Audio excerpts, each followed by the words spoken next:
ओम शांति। परमपिता परमात्मा शिव की प्रिय संतान, प्रिय भाइयों और बहनों,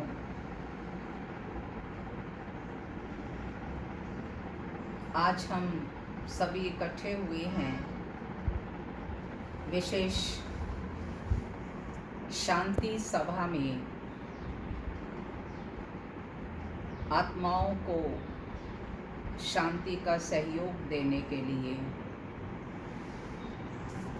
कहते हैं इस जग में कोटि कोटि मनुष्य आते हैं और जाते हैं, और कुछ आते हैं जो नाम अमर कर जाते हैं। यूं तो आत्मा अजर अमर अविनाशी है, न मरती है, न कटती है, न जलती है। और ये कहा जाता है कि जन्म और मृत्यु तो शाश्वत है, लेकिन जब भी कोई शरीर छोड़ करके हमारे बीच से जाता है तो उसकी कमी बहुत खलती है। हम उसके प्यार को, उसके साथ को याद करते रहते हैं। तो कहा भी जाता है कि अर्थी जा रही है। अर्थी का अर्थ ही है जिसमें रथवान नहीं, अरथी। माना जो इस शरीर का मालिक है वो उसमें से निकल गया। तो रथ है ये शरीर और रथी है वो आत्मा, जो चेतन शक्ति है, जो इस शरीर को चलाने वाली है। वो जब तक इस शरीर में रहती है तो ये शरीर चलता है, बोलता है, कर्म करता है। और जिस सेकंड आत्मा शरीर से अलग हो जाती है तो ये बिल्कुल जैसे कि डेड हो जाता है, अपने आप हिल भी नहीं सकता। तो ये कहा जाता है कि चल बसा। तो उसका अर्थ क्या हुआ कि यहाँ से चला कहीं और बसा। यहाँ पर हम सब दुखी हो रहे होते हैं, उनको याद करते हैं, और जहाँ पर वो आत्मा जा कर के जन्म लेती है वहाँ पर खुशियाँ मनाई जाती हैं। वास्तव में तो आत्मा एक चोला छोड़ कर के दूसरा लेती है, और ये शाश्वत नियम चलता ही रहता है। सृष्टि के आदि से ये यूं ही चला आया है कि आत्मा शरीर धारण करती है, बच्चा बनती है, जवान होती है, युवा, और फिर मृत्यु, और फिर जन्म होता है। ये एक चक्र चला आ रहा है, और उस चक्र के अंदर हम जो भी कर्म करते हैं वो कर्मों का लेखा जोखा वो हम आत्माओं के साथ रहता है।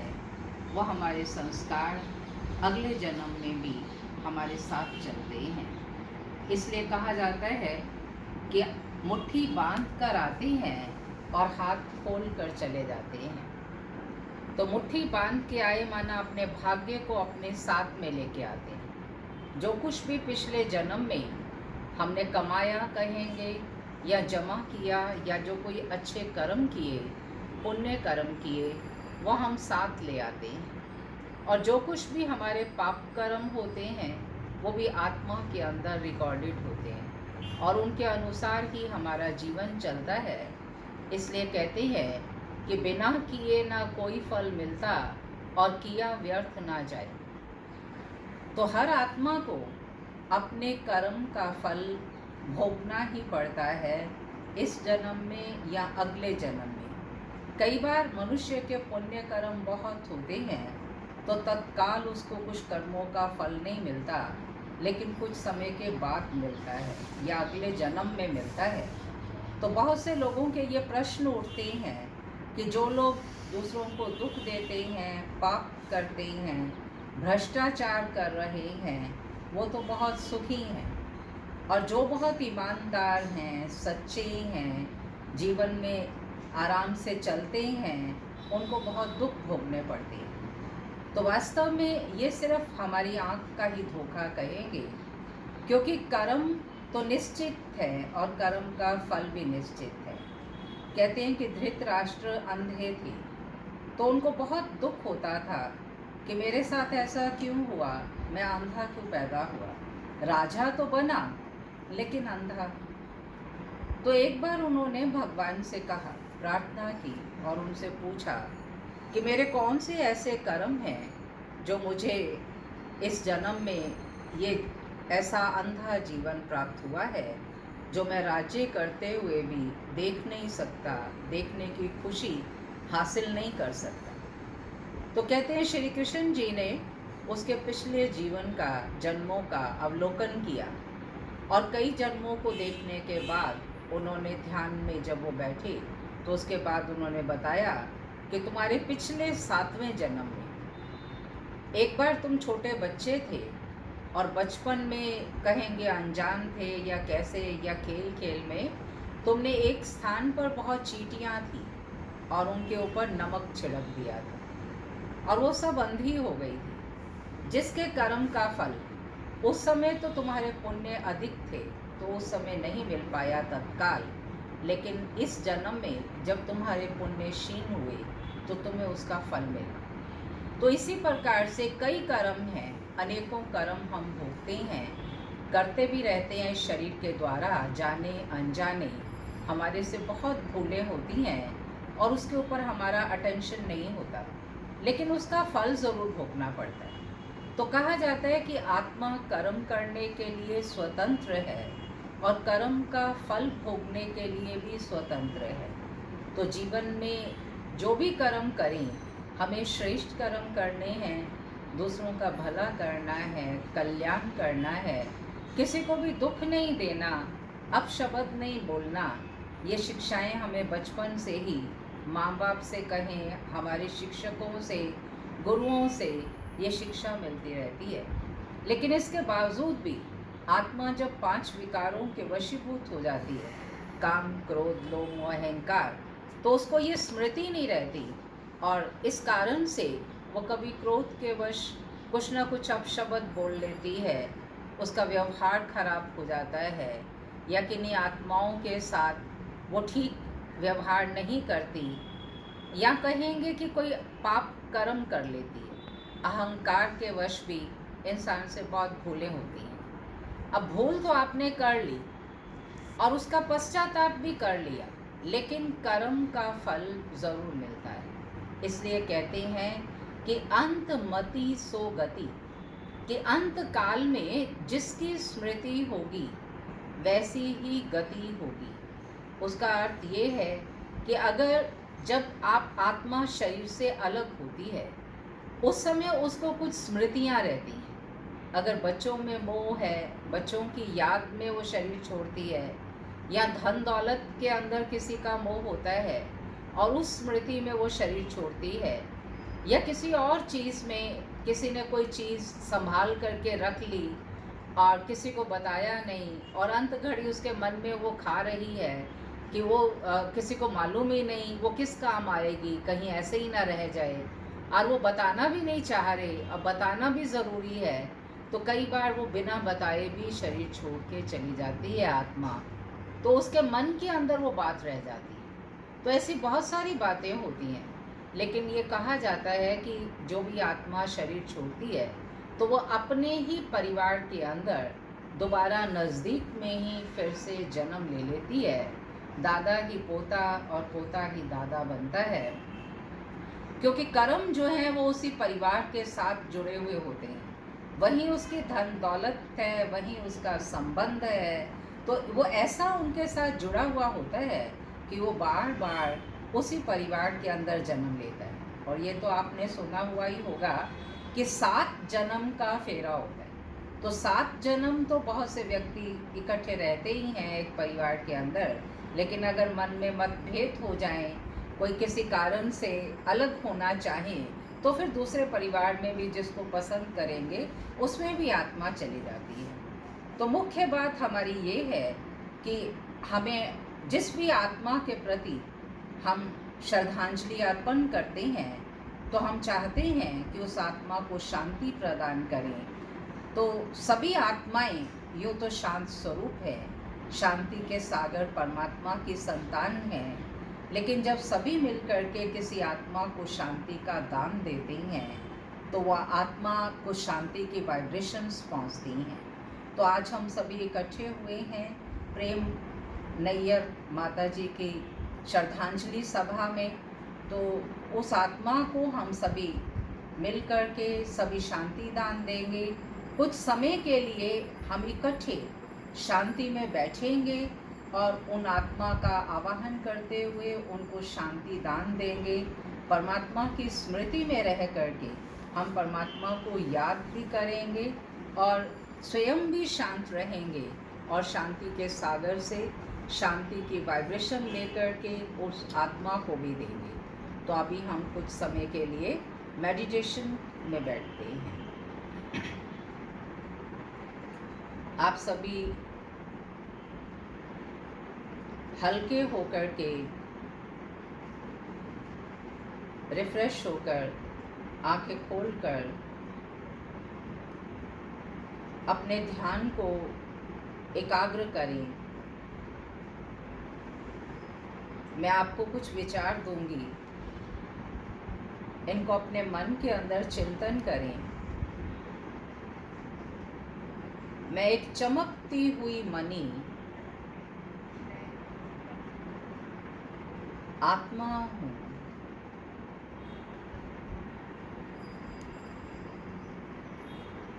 आप भी ये विजुअलाइज कीजिए कि हमारे शरीर की भ्रिकुटी में एक चमकता हुआ सितारा ज्योति जगमगा रही है, जिसकी किरणें सारे शरीर में फैल रही हैं, जो उसको चेतनता प्रदान करती हैं।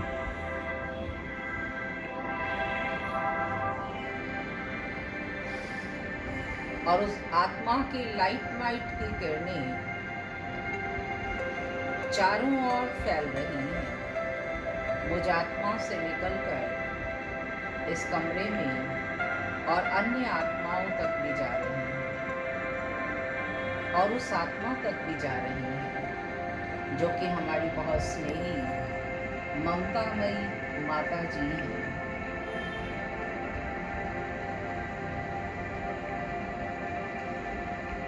हम आत्माएं परमपिता परमात्मा की संतान हैं।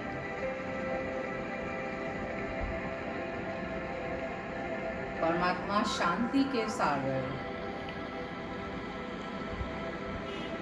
सुख के सागर, आनंद के सागर, प्यार के सागर, सर्वशक्तिवान है, ब्रह्मलोक के वासी हैं। हम आत्माएं भी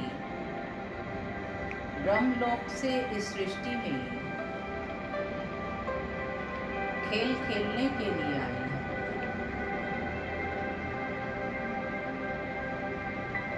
और यहाँ ये शरीर धारण करके भिन्न पार्ट बजा रहे हैं।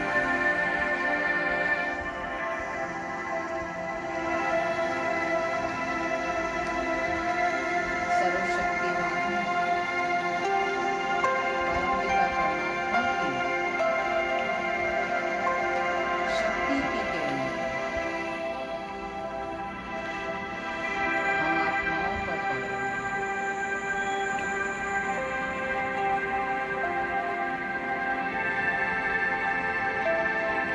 वो शक्तियों का फुहारा आत्माओं को भी शक्तिवान बनाता है।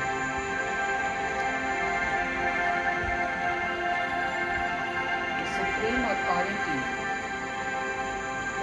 परमपिता परमात्मा हम आत्माओं के अंग संग है।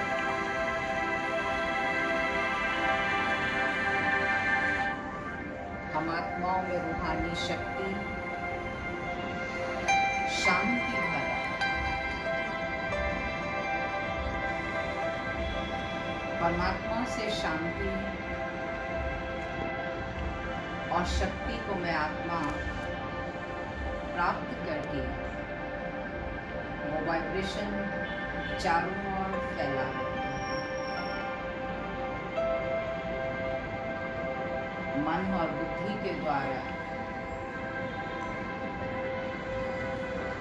इस दुनिया से दूर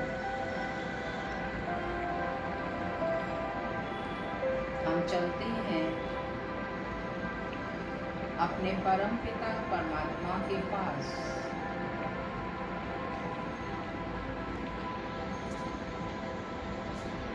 मैं आत्मा डबल लाइट, बिल्कुल हल्का ज्योति का सितारा, उड़ती हुई चलती हूँ आकाश तत्वों से पार,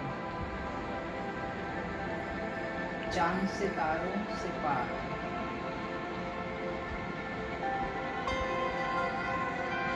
उस अखंड ज्योति के तत्व में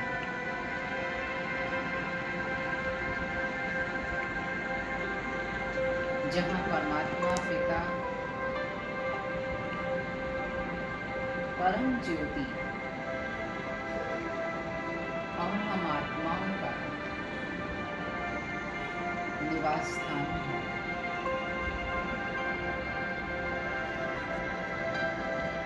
वो शांति का धाम जहाँ चारों ओर पवित्रता और शांति ही शांति है।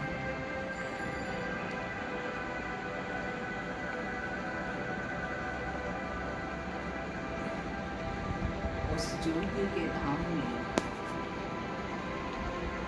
मैं आत्मा परमात्मा के सन्मुख बैठी हूँ।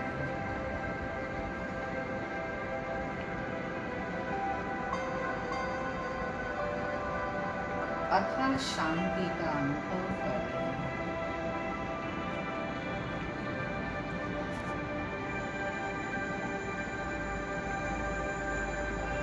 परमात्मा से पवित्रता की किरणें मुझ आत्मा में समा रही है।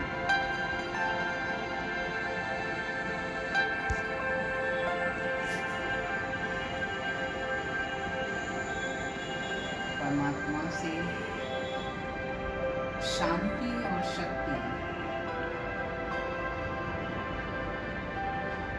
अपने में भर कर मैं आत्मा लौटती हूँ अपने इस भौतिक शरीर।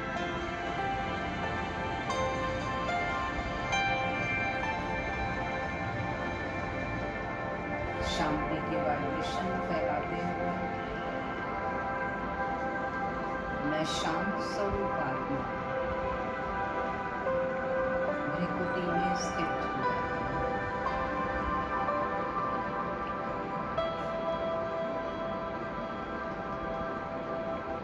इस प्रकार से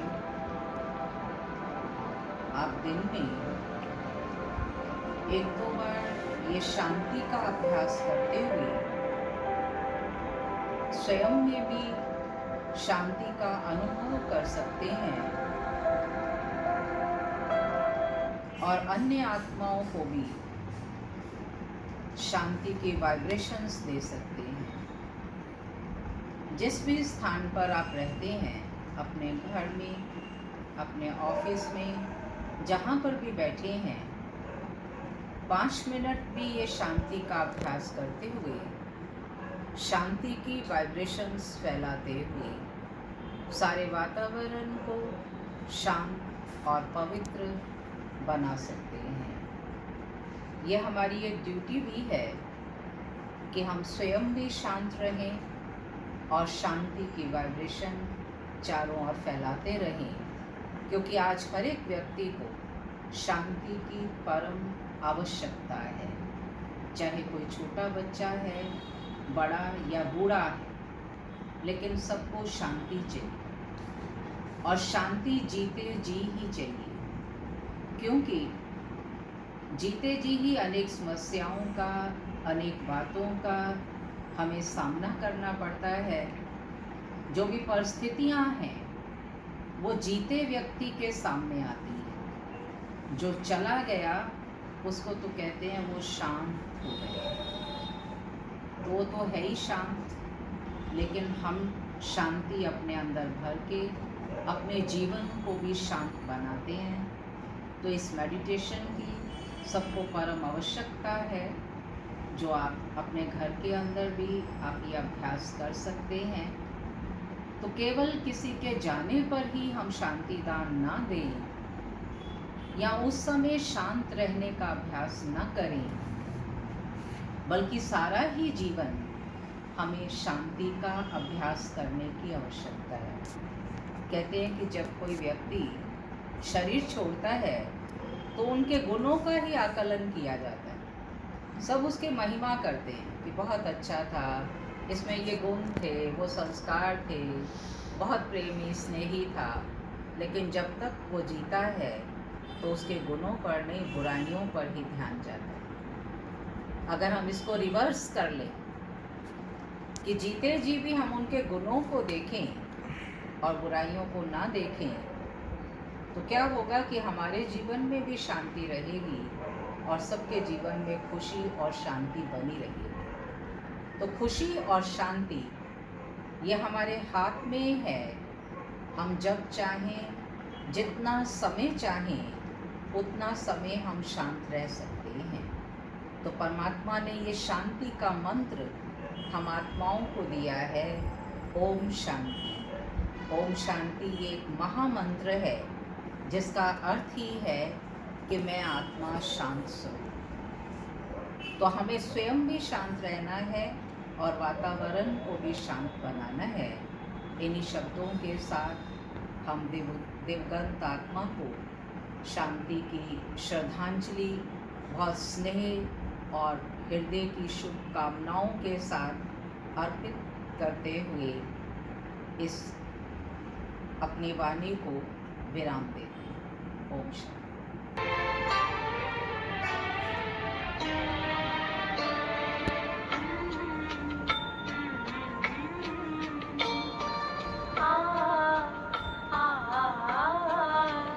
जीवन तुमने दिया है, संभालोगे तुम। जीवन तुमने दिया है, संभालोगे तुम। आशा हमें है, विश्वास है, हर मुश्किल से विधाता निकालोगे तुम। जीवन तुमने दिया है, संभालोगे तुम। आशा हमें है, विश्वास है, हर मुश्किल से विधाता निकालोगे तुम। जीवन तुमने दिया है, संभालोगे तुम।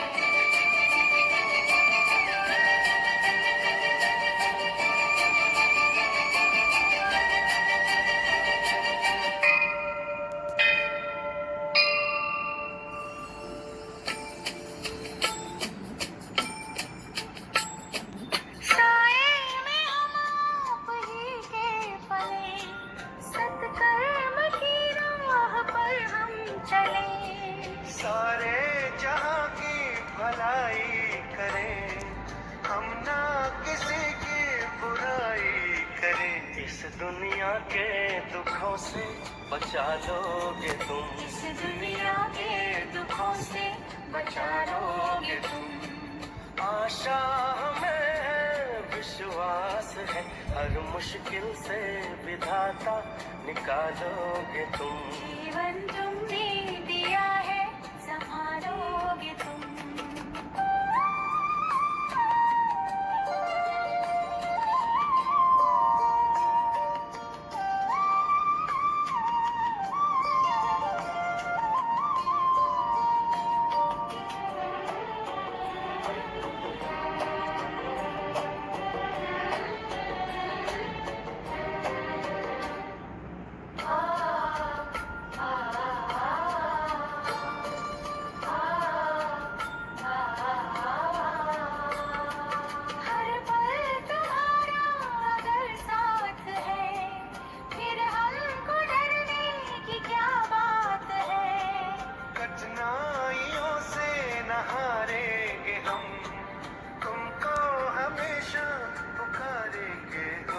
अपने गले से हमें भी लगा लोगे तुम, अपने गले से हमें भी लगा लोगे तुम।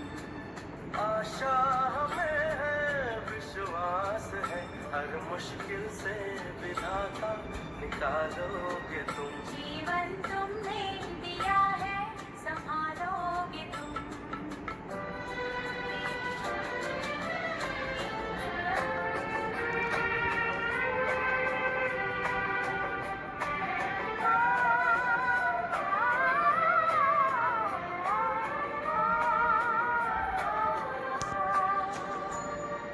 छाया कहीं तो कहीं धूप है नाम कितने कई रूप है।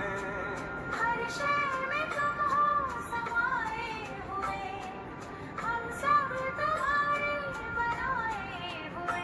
हम जो रूठे कभी तो मना लोगे तुम, हम जो रूठे कभी तो मना लोगे तुम। आशा हमें है, विश्वास है, हर मुश्किल से विधाता निकालोगे तुम। जीवन तुमने दिया है, संभालोगे